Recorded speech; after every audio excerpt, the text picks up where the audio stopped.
11 anggota balik tersebut melakukan studi banding tentang rancangan undang-undang keinsinyuran. Dianggap hanya menghambur-hamburkan uang negara, kunker anggota Dewan pun kembali menuai protes keras dan penolakan dari masyarakat Indonesia di Jerman. Terlebih masyarakat Indonesia di Jerman yang tergabung dalam Perhimpunan Pelajar Indonesia, pengurus cabang istimewa NU dan Watch Indonesia di Jerman merasa kunjungan kerja Komisi 1 ke Jerman pada bulan April 2012 saja belum memperlihatkan hasil konkret. PPI, PCI, NU, dan Watch Indonesia di Jerman juga menuntut adanya transparansi anggaran dalam setiap kunjungan kerja anggota Dewan, terutama ke Jerman. Tim TV One mengabarkan. Ibu Bapak bisa melayangkan email. Flowman, energi 5 jam bertubuh. Nah, ini sudah ada teman-teman kita, bisa dikatakan yang kemarin juga ke Jerman langsung ya, kita hadirkan hari ini ke Wisma Nusantara. Bang Indra, apa kabar? Sehat Bang ya? Alhamdulillah.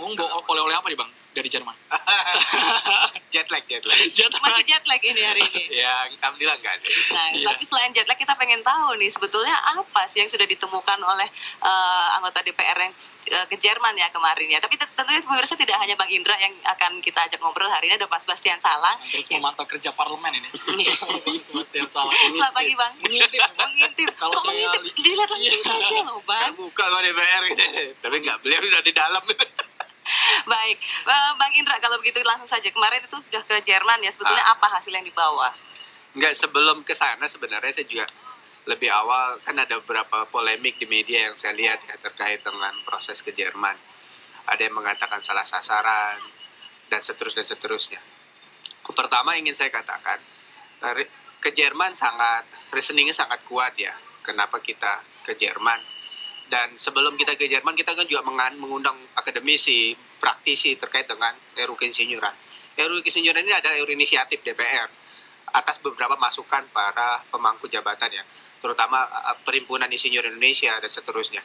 Nah, dari beberapa RDPU yang kita lakukan, ada salah satu rekomendasi yang penyampaian yang kita dapatkan, memang perlu ada sebuah studi komparatif dengan negara terkait. Dan saya ingat betul waktu itu, salah satu yang direkomendasikan dari praktisi dan akademisi adalah ya bagaimana Jerman sebagai negara maju dan menjadi trademark keinsinyuran dunia, itu perlu dilihat bagaimana mereka mengatur sehingga insinyur mereka punya kualifikasi yang memadai. Nah, dengan dasar itu, awalnya kita tidak terpikir kita harus melakukan kunjungan ke sana. Nah, karena kan tidak semua undang-undang harus melakukan kunjungan ke luar negeri. Nah, itulah yang menjadi awal, ternyata kita melihat memang perlu, salah satunya memang yang reasoningnya tepat itu adalah Jerman, karena mereka punya undang-undang tentang keinsinyuran, dan mereka juga diakui punya kapasitas dan menjadi trademark untuk masalah keinsinyuran. Kemudian waktunya sangat singkat, apakah hasilnya maksimal? Sesaat lagi Bang. Oke. Di Apa Kabar Indonesia Akhir Pekan, kita juga akan tergabung dengan teman kita ya Dini ya. Ya, yang ada di Jerman, Ketua PPI Jerman ada Yoga Kartiko yang nanti akan menyampaikan sebetulnya apa saja yang sudah ditemukan oleh kawan-kawan di Semoga hari ini Jerman. tidak marah-marah seperti waktu itu Bang ya. Saat lagi pemirsa hanya di Apa Kabar Indonesia.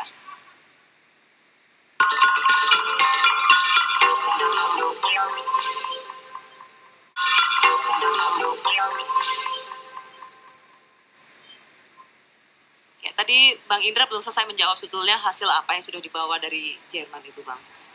Saya lanjut Iya. ya. Jadi gini, ada beberapa hal yang ingin kita konfirmasi terkait dengan Jerman ya. Pertama, bagaimana mereka mengatur keinsinyuran. Karena kita kan dari masukan beberapa elemen, terutama para insinyur, perhimpunan insinyur kita, itu mereka menginginkan ada pola sertifikasi, standarisasi, dan ada juga Dewan Keinsinyuran. Itu sangat mendasar. Sebenarnya ketika awal pembahasan, kita dari PKS dan saya melihat ada beberapa hal yang tidak perlu kita mengatur sehingga tidak relevan gitu. Dan itu kita coba lihat juga bagaimana negara trademarknya dalam Jerman. Contoh di Dewan Keinsinyuran dicoba diusulkan. Di Jerman tidak ada Dewan Keinsinyuran. Tidak ada sertifikasi secara khusus yang ada izin sertifikasi lanjutan ketika mereka setelah lulus menjadi sarjana teknik Bapak. Dan kita lihat bagaimana di Jerman, dan ternyata di Jerman juga mereka seperti itu. Ada sebuah kemandirian yang di ruang kemandirian diberikan melalui optimalisasi asosiasi keinsinyuran. Nah, itu yang kita serap ya. Kita kan juga ketemu dengan asosiasi keinsinyuran Jerman. Terus juga bagaimana proses standarisasi. Standarisasi kita kan kadang-kadang tidak percaya diri dari draft yang dimasukkan oleh Perhimpunan Insinyur Indonesia. Mereka ada pola standarisasi. Kita khawatir ini menjadi sekedar project saja. Dan kita konfirmasi sebagai brand mark-nya adalah Jerman. Ternyata di Jerman juga tidak ada sertifikasi benar, itu. Bang Indra, kabarnya kunjungan ini dianggap perlu karena banyak sekali proyek-proyek di Indonesia ini yang dinilai gagal. Apa betul seperti itu? Salah satu. Contoh ya Kukar ya. Jembatan Kutai Kartanegara. Dan Hambalang juga kita lihat ya. Banyak lah. Kalau begitu kita lihat banyak proyek yang gagal pada pelaksanaannya itu bukan karena banyak dana yang dikorupsi, kemudian juga banyak sekali pihak-pihak yang memasukkan kepentingannya dalam proyek itu. Kalau begitu bukannya masalahnya itu pada mentalnya, Bang? Ini kan kompleks ya. Selain memang ada masalah kebocoran, indikasi kebocoran sehingga speknya tidak sesuai. Tapi juga ada juga yang menganggap masalah kualifikasi insinyur kita. Ada sebagian, bahkan ada orang negara lain menganggap standar keinsinyuran kita rendah. Saya sih tidak terlalu yakin ya untuk hal itu. Maka kita konfirmasi. Nah, apa yang terjadi di Jerman sebenarnya kurang lebih sama seperti ada di saat kita. Kita juga tidak ada sertifikasi khusus. Buat saya kalau ada sertifikasi tambahan justru ini menambah biaya dan rentang proses yang membebani para insinyur-insinyur kita. Kalau tentu dalam hal ini kita ke Jerman pengen mau konfirmasi bahwasanya sistem kita ini sudah acceptable untuk dunia internasional. Tinggal poin yang paling penting yang salah satu yang saya dapatkan adalah bagaimana mereka membuat standarisasi kampus sehingga yang juga bisa diterapkan. Jadi hasil dari mahasiswa yang dilahirkan itu memang sudah memiliki kapasitas memadai. Nah, berikutnya baru asosiasi-asosiasi, perhimpunan-perhimpunan keinsinyuran ini yang melakukan salah satu standarisasi dan gebrakan yang ada ya, Bang Indra. Baik, Bang Indra, kita akan langsung terhubung dengan PPI Jerman karena beberapa waktu lalu kabarnya teman-teman dari PPI Berlin ini menemukan kejanggalan ketika teman-teman dari Komisi 1 DPR melakukan balik. Saat itu kemudian ini balik juga ya. Melakukan kunjungan seperti itu. Seperti apa kejanggalannya? Sudah tersambung dengan Ketua PPI Berlin, ada Yoga Kartiko. Selamat pagi, Yoga, waktu Indonesia di sini. Selamat pagi, Mas. Selamat malam, Berlin.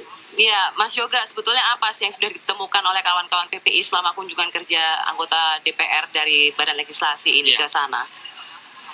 Ya, sebenarnya dari sebelum balik DPR datang, kita sudah mengeluarkan surat pernyataan. Ya. Intinya kita menuntut transparansi dari anggaran, agenda, dan juga kegiatan. Memang kami agak kaget karena tuntutan kami untuk Komisi 1 kemarin aja belum dibalas gitu. Dan sekarang sudah kemudian sudah datang lagi yang baru dari balik DPR. Gitu. Dan dari kejadian di DIN, memang kita kemarin sempat kebetulan dapat info bahwa teman-teman dari balik DPR ini akan datang ke DIN. Dan kami coba lobby ke DIN. Jadi kami tidak mendapatkan informasi sama sekali dari pihak DPR maupun pihak KBRI, tapi kami mendapatkan info dari DIN langsung. Dan kami coba melobi ke DIN untuk masuk sebagai pendengar, sebagai mahasiswa di situ yang memang concern pada bidang itu.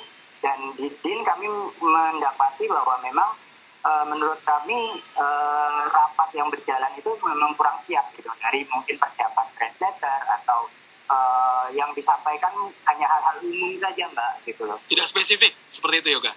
Ya, tidak spesifik. Dan kami rasa juga kunjungan tersebut memang kurang efektif gitu, terlihat dari kenapa harus berbondong-bondong rame-rame sampai 11 orang yang datang.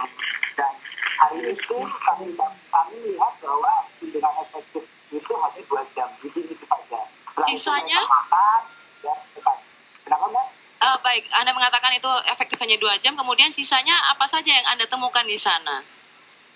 Setelah dari DIN jam 10 sampai sekitar jam 12, teman-teman dari balik DPR mengambilkan orang makan begitu mungkin, lalu sekitar jam setengah 3 atau jam 3 sore mereka bertolak ke KBRI. Dan setelah itu pulang ke hotel masing-masing. Jadi ya, kami rasa memang sangat efektif. Oke, Mas Yoga, sebetulnya mungkin Anda bisa menjelaskan Deutsche Institut für Normung ini sebetulnya tugasnya apa ya kalau di Jerman ya? Seperti apa itu di Indonesia? Mungkin ada perbandingan lemaganya di Indonesia?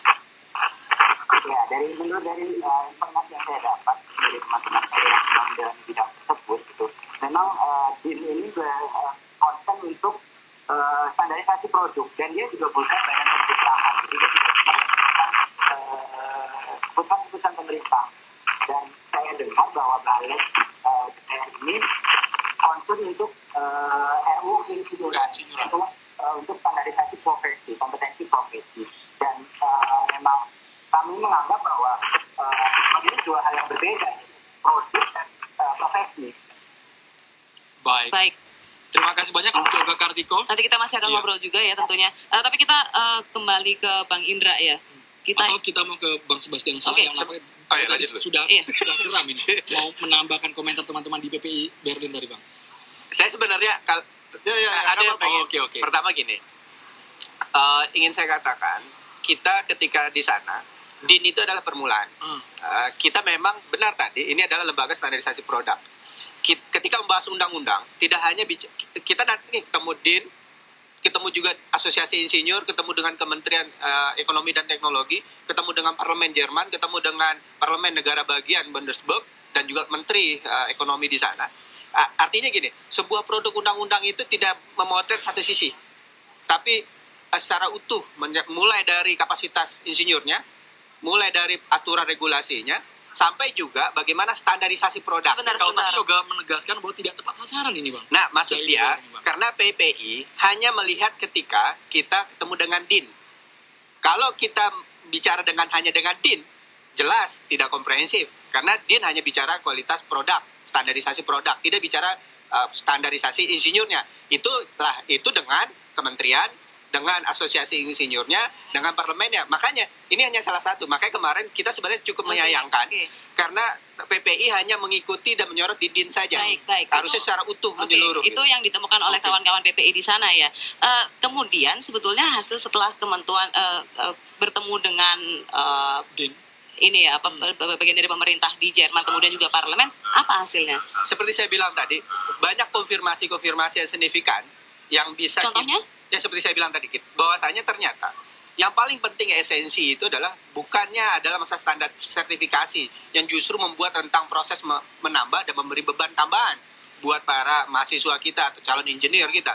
Tapi harus adalah bagaimana proses edukasi mereka punya standar kualifikasi yang memadai. Pendidikan, Anda maksud di situ? Yang kedua, mereka di sana cukup kuat dalam melakukan pembinaan melalui asosiasi ya, perhimpunan.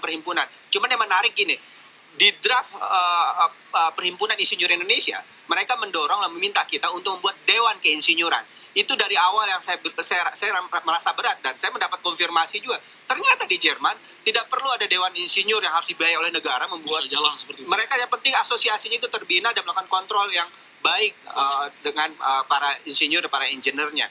Nah, baik. ini ya. Bang Sebastian dulu kita ya. Ke Bang Sebastian. Kalau menurut Anda sebetulnya urgensi dari UU Keinsinyuran ini apa sih, Bang? Nah, dari sisi RU-nya sendiri itu kan sebelumnya belum tuntas di internal, di DPR-nya sendiri itu belum tuntas. Ketika apakah perlu dibuat undang-undang sendiri atau tidak, itu juga belum bisa terjawab di DPR sendiri. Maka sebetulnya keputusan untuk membuat studi banding itu juga itu sudah jelas salah di awal menurut saya. Poin yang lain, kalau itu yang dicari tadi, kan tidak harus DPR berbondong-bondong ke Jerman. Cukup di Google.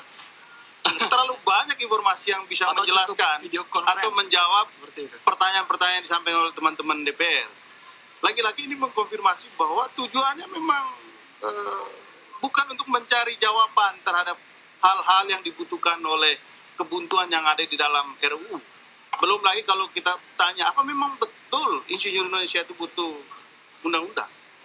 Kan begitu. Jadi ini memang salah kaprah yang terus terjadi di DPR. Karena itu lagi-lagi saya mengatakan gini, kalau tuntutan standar itu kan mesti transparan, lalu agendanya jelas, itu tidak menjawab substansi. Bisa saja itu dibuka di misalnya website DPR, dan itu bisa dilakukan oleh DPR. Tapi secara substansi, apa memang perlu studi banding itu dilakukan? Baik, nanti akan dijawab oleh Bang Indra ya. Kalau nanti DPR mengatakan perlu studi banding, pertanyaan berikutnya, studi banding mana yang perlu? Ya kan? Nah, itu yang tidak dijawab. DPR sendiri sudah menjawab bahwa ini perlu moratorium. Mengapa perlu moratorium? Ada yang keliru dari studi banding itu. Ada yang tidak beres dari studi banding itu yang harus dievaluasi. Baik, Bang Sebastian, ditahan dulu poin-poin yang tadi keliru. Kita juga masih tersambung dengan Yoga Kartiko di Berlin, Jerman. Sesuatu lagi di Apa Kabar Indonesia Akhir Pekan.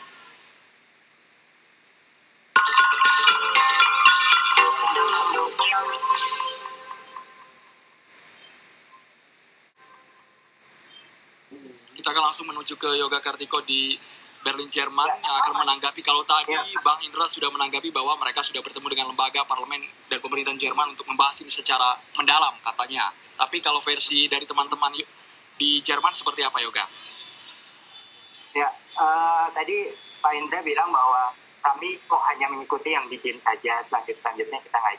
Sebenarnya sebelumnya kita sudah kirim surat resmi Mbak ke KBRI gitu untuk meminta agenda dari balik DPR ini gitu. Cuman memang tidak ada jawaban. Jadi gimana kita bisa mengikuti orang kita nggak tahu sama sekali. Itu yang pertama. Terus yang kedua, ini ada yang lucu gitu. Saya baru mendapatkan informasi dari teman bahwa Dewan Keinsinyuran Jerman itu sama saja seperti BIM gitu. Jadi bukan lembaga pemerintahan yang bisa mengambil keputusan. Gitu. Mungkin kalau saya tangkap gitu ya, kalau teman-teman dari balik mau ke DIN atau ke lembaga keinsinyuran itu juga nggak akan ngerti gitu. Lebih baik pilihlah orang yang memang dengan bidang keuangan. Pertanyaan itu kenapa harus ramai-ramai sampai 11 orang? Itu pemborosan yang sangat luar biasa. Ya karena partai politiknya juga banyak ya Mas juga di sini. Di Jerman, kalau ini kita bilang perbandingan di Jerman ya Mbak ya. Data yang kami dapat, setiap kunjungan kerja dari Jerman itu ada 2 orang sampai 4 orang. Dari satu dari oposisi, satu dari koalisi gitu. Dan saya rasa itu sudah cukup gitu loh. Maksudnya kenapa harus berbondong-bondong gitu. Dan kami lihat juga di balik ini juga nggak ada partai koalisi oposisi kan yang berangkat gitu. Ya. Oke. Ya, terus setelah itu saya ada beberapa memang koreksi. Yang pertama gini. Saya memahami apa yang PPI lakukan. Saya dulu juga ketua BEM, aktivis gitu ya. Saya juga memahami apa Mas Sebastian Salang. Saya juga salah satu direktur LSM sebelum jadi anggota DPR. Jadi gini, maksud saya gini. A priori itu awal itu harus diciptakan supaya ada proses koreksi lebih mendalam. Dan saya suka dengan apa yang dilakukan PPI. Mereka kritis dan segala macam. Tapi satu hal ya, contoh gini. Ketika kita dengar PII concern terkait dengan kunjungan kita bahkan minta ke Dubes, kita minta ke Konjen, dan jawaban dari Konjen, tentu saya tidak mungkin menyatakan Konjen berbohong. Saya mempercayai apa yang Anda dapat informasi dari Konjen saat itu? Kan kita bilang kita ingin ketemu dengan PPI karena mereka kan juga rata-rata insinyur, calon insinyur. Oke, kemudian jawaban yang Anda terima? Jawaban mereka adalah kita sudah ngundang mereka beberapa kali untuk pendahuluan. Nah, tapi mereka mengulur waktu dan tidak pernah akhir ketemu gitu. Oh, kita juga menyayangkan, itu satu. Yang kedua, kita awal nyampe di Jerman itu ada salah satu kontributor media, bukan TV One yang jelas, mengikuti kita bilang bahkan kalau bisa ikuti kita sampai selesai, bahkan kalau rapat kalau kita izinkan untuk masuk. Kegiatan ada apa saja di Jerman supaya transparan gitu. Tapi yang kita sayangkan ternyata mereka cuma menyorot ketika kita nyampe, abis itu kita hari kedua kita ada datang. Terus saya maksud gini, yang ketiga, masalah kenapa harus 9 orang. Jangan lupa ini keterwakilan fraksi ya. Nah, yang perlu Mas Yoga koreksi adalah ada partai oposisi yang ikut gitu. Jadi nggak mungkin orang Demokrat diwakili oleh orang PAN. Ini kan masing-masing yang berbondong-bondong bersama keluarga juga ada ya Bang?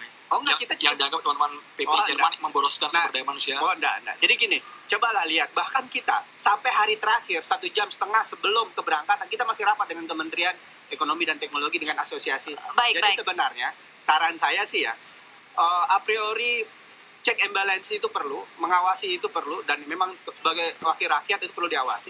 Cuman harus dilihat apakah contoh mereka kunjung mengaku 9 orang yang datang umpama 5 orang. Oke, itu untuk masuk audit kan itu. Untuk pengawasan seperti ini ranahnya Pak Sebastian. Kalau menurut Anda, hasil dari kunjungan kerja DPI ya, lebih lagi, ini ada nggak sih Bang hasil kunjungan kerja yang sudah efektif berupa UU dan ini sudah diimplementasikan? Jangankan produk kunjungan kerja ke luar negeri itu diakomodasi dalam undang-undang. Hasil kunjungan kerja ke luar negeri pun itu sulit publik mengaksesnya. Ada. Auditnya maksud Anda? Transparansinya. Nah, Salah itu. jadi kalau misalnya ya semua anggota DPR yang sudah pernah keluar negeri itu membuat laporan kunjungan kerja secara lengkap, mereka tahu mana studi banding yang pernah dilakukan dan apa hasil-hasilnya. Menurut dan publik Anda juga bisa ini membaca itu auditnya sehingga tidak terjadi duplikasi kunjungan ke luar negeri di tempat yang sama. Tapi Anda cobalah cari dokumen, kalaupun ada itu paling 1-2. Berarti kalaupun ada tidak dipublish ya Bang? Tidak. Nah, jadi gini. Bang Indra Itu- sudah ini belum Itu baru satu laporan itu belum? baru Jadi satu gini. poin saja. Setiap kunjungan kerja itu ada laporannya. Mulai dari hal administratif sampai hal substantif. Itu ada dan itu dilaporkan dalam rapat pleno. Dan itu menjadi dokumen publik ya. Itu satu hal. Jadi tidak benar kalau tidak ada laporan. Iya. Nah, Sebentar, yang Bang kedua, Sebastian silakan. Iya. Itu kan alasan internal yang selalu muncul. Tapi cek aja, yang bisa dibuka oleh publik itu yang mana? Yang di internet Ya, atau yang di format ya. website DPR tidak ada Bang? Itu yang mana? sebenarnya dites aja gini, tesnya coba Mas Bastian minta ke DPR. Kalau nggak dapat itu silakan konfirmasi. Saya yakin bisa didapatkan. Nah, jangan pagi langsung diupload. Itu jawaban klise yang selalu ada. Nah, itu fakta-fakta. Ya. Gitu. Kami itu sudah 12 tahun mengamati DPR. Nah, Ya. yang kedua, Mendapatkan dokumen yang lengkap soal studi banding. Kan kita bisa membuat komparasi.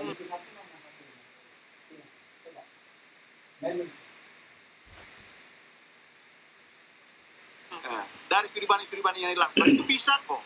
Tapi itu nggak ada dokumennya. ada. Nah, Yang ini ada nih. dokumen. Nah, Kabarnya malah yang saya itu perannya itu hanya PAN dan Anda, APES. ASI ini sebelum Lalu- kita keluar itu ada pertanyaan-pertanyaan yang kita miliki ya, yang menjadi landasan kenapa kita perlu konfirmasi, perlu menanyakan, dan itu terjawab. Terjawabannya bisa jadi benar, bisa tidak, terus ada penjelasan-penjelasan terkait, dan itu dokumen publik. Nah, yang kedua, tidak Ya, semua dokumen publik tidak di semua mana? undang-undang. Kalau tidak dokumen semua- publik berarti bisa diupload di websitenya kalau itu DPR. saya nggak tahu kan? upload atau tidak Ya. bisa ditanya ke sekjen. Tapi Apalagi kalau diminta internal saja, Bang, ya. secara resmi itu bisa, yang jelas. Nah, yang kedua, tidak semua undang-undang ke luar negeri. Contoh, saya anggota Pansus Ormas. Kita melihat nggak perlu kita keluar negeri karena Ormas justru lebih kaya di Indonesia dibandingkan dengan yang lain. Yang perlu disoroti publik itu adalah umpama undang-undang TKI dia kunkernya ke Jerman tuh nggak nyambung gitu. Itu patut dipertanyakan. Tapi tahun 2010 kemudian ini ada anggota DPR yang kunker ke Yunani katanya untuk mempelajari etika. Bang Sebastian, ada hasilnya nggak itu sih? Sudahlah. Begini, setiap kali kita mengundang anggota DPR yang pergi ke luar negeri, pasti mereka punya alasan untuk menjustifikasi apa yang mereka lakukan. Iya. Tetapi nanti hasilnya seperti apa dalam bentuk produk, Itu- itu mereka tidak bisa menjelaskan yang mana dari hasil studi banding yang kalian lakukan Baik, itu, baik. yang diakomodasi di dalam Berarti rata-rata berhenti di tengah jalan. Kalau versi Jadi- Bang Sebastian salah. Nah, Ya. jadi saya perlu luruskan Itu satu. juga. Coba Satu. lihatlah, banyak undang-undang yang dilahirkan itu. Sebagian itu hasil atas kunjungan kerja ke luar negeri. Walaupun kan- tidak semua. Tapi kan prestasi DPR di bidang legislasi ini kan hanya sedikit sekali Jangan lupa, undang-undang bukan yang sudah dihasilkan. legislasi itu bukan milik DPR ansih, tapi DPR bersama pemerintah. Beberapa undang-undang kita yang menjadi di prolegnas, menjadi RUU inisiatif pemerintah, kita minta dijanjikan masa sidang A, masa sidang B, ternyata contoh KUHP, berkali-kali Sudahlah, Komisi 3, saya sudahlah. anggota Komisi 3. Kalau itu cerita sudah berapa tahun yang lalu, sudah dari 8 Bang tahun yang Sebastian, lalu. Bang Indra, kita juga masih terhubung dengan Yoga Kartiko. Kabarnya Yoga ini Iya. tidak mendapatkan undangan dari teman-teman Balek. Yoga, seperti apa itu ceritanya? Ya memang kami sebenarnya posisinya menunggu undangan gitu bahwa kami siap kalau diajak diskusi. Cuman memang sampai sekarang juga tidak ada undangan dari balik DPR maupun ya dari BKBR gitu. Saran Terus yang saya, kedua, tadi disinggung tentang Bang Indra mau meminta transparansi gitu dengan Oke. dengan meminta kami ikut segala macam. Cuman kami juga kalau kita kan sudah kirim surat pernyataan dari sebelumnya dan kita sudah cek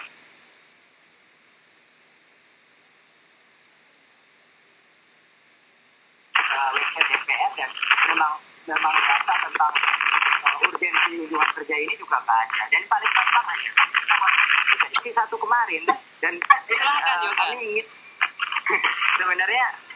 sebenarnya apa namanya kami ini sudah bosan juga sih mengkritik anggota DPR atau apapun gitu loh. Kami mohon gitu apa mungkin Bang Indra gitu mungkin bisa berkomitmen di sini bahwa nanti ke depannya cobalah untuk lebih transparan gitu kepada kami gitu. Paling nggak Jerman lah kalau mau berangkat gitu. Kita akan terus mengawasi itu. Termasuk mungkin memberikan laporan perjalanan ini kepada kawan-kawan PPI ya Bang ya? Saya tunggu berarti ini laporannya. Saya contohkan. Dan kami tunggu juga ini laporannya gitu. Kalau memang iya. Saya mencontohkan gini. Harusnya. Bang, sebentar tadi respon jawaban Abang untuk Mas Yoga terakhir laporannya ditunggu, dikirim kapan Bang? Enggak gini. Bentar. Pertama, saran saya, ini kan tadi dia minta KBRI, kita juga minta KBRI. Ini kan ada yang misling ya. Apakah kita yang dibohongin oleh KBRI atau sebaliknya? Saran saya bagus tanya konfirmasi KBRI. Karena saya yakin betul kita minta ke KBRI. Tapi Anda sudah mengirim laporan itu ke teman-teman PPI? Oh kan ini belum. Ini kan kita kan baru sampai. Nanti kan kita rapatkan. Nah, Oke, kapan ini kira-kira laporannya selesai? Saya pikir dalam 1-2 pekan ini selesai. 1-2 pekan ini berarti Mas Yoga bisa menerima laporannya itu ya? Kalau dokumen publik dan Yoga meminta kepada Bang Indra secara pribadi bisa ya? Bisa. Nah jadi gini. Oke, ini bisa dijadikan. Iya, Yoga Anda bisa. Yang lama balik sampai sekarang kan belum mengirim. Tapi paling tidak ini Bang Indra menjanjikan saya mencontoh Komisi 1 sebentar. Ini janji macam anggota DPR setiap kali ada dialog begitu ke publik. Selalu ada janji-janji. Misalnya dokumennya bisa kok diakses publik. Bisa, tapi tidak diakses. Enggak ada kok datanya. Nah, ya kan? Coba Mas Sisi nanti saya bisa ajak dia. Ini ajak Mas ini loh. Konkret. Saya konkretkan gini. Mas Bastian Salang untuk ikut dengan saya nanti. Bahkan Senin Selasa, ini kan masa sidang kita udah mulai rapat ya. Nanti hasilnya kalau mau benar coba faktual saja, saya bisa kawal beliau untuk mendapatkan. Ini kan real. Relasinya tidak relasi personal. Relasi publik itu tidak cuma Sebastian. Akan artinya publik tidak punya Sebastian. Tapi paling tidak ketika disampaikan ke Anda mempunyai sebenarnya bisa. Tidak hanya bilang udah minta, padahal belum minta. Baik, tapi untuk ke Yoga bisa disampaikan dalam 1-2 pekan lagi. Saya tunjukkan ke Mas Indra ini seberapa tumpuk suratnya lembaga kami yang terbengkalai dokumen. Itu seru itu. Tapi belum diterima dokumennya. Coba kalau minta ke saya. Ya. Jadi ini tambahan saya. Contoh saya pengen meluruskan Komisi 1. Beda. Komisi 1 ya. Saya ingat betul, walaupun saya bukan anggota Komisi 1, cuma saya mengikuti dan saya mendengar. Saat itu, apa yang dilakukan oleh PPI yang saya sayangkan adalah ketika diajak dialog, mereka menyampaikan pengen diajak dialog langsung pergi.